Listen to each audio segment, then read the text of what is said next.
before we install the rear axle, make sure there's plenty of grease in this stuff. As a matter of fact, here's the grease fitting back here.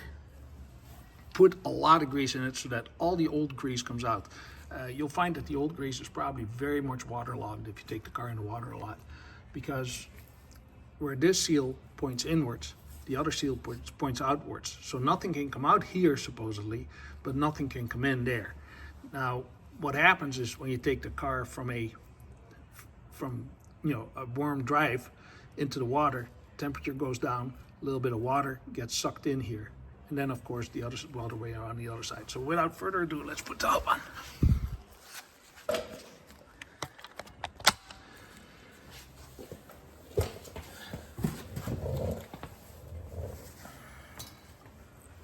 Make sure the hub is clean. There's some grease on it. You don't want too much because it'll come out and it'll end up on the brakes, which is not a good thing.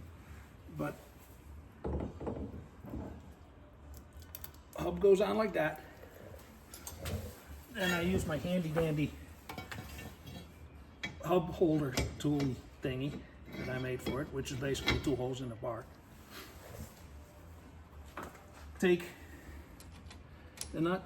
Now make sure that you see where the hole is for the cotterpin, because that's going to be a fairly important thing towards the end. Take that. Take your, and then put it in there to save time.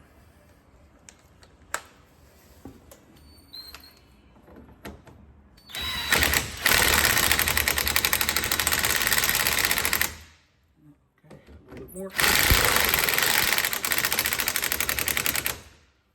Okay. When you're trying to seat it, grab your handy dandy torque wrench.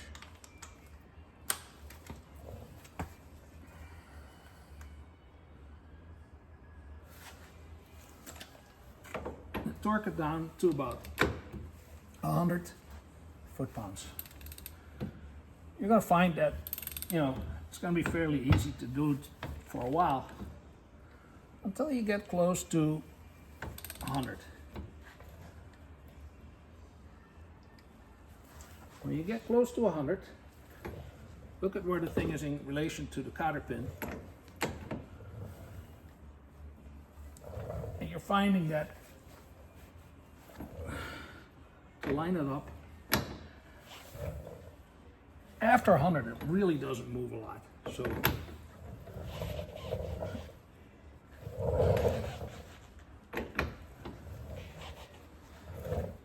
and in this case, at 120 foot-pounds, it settles.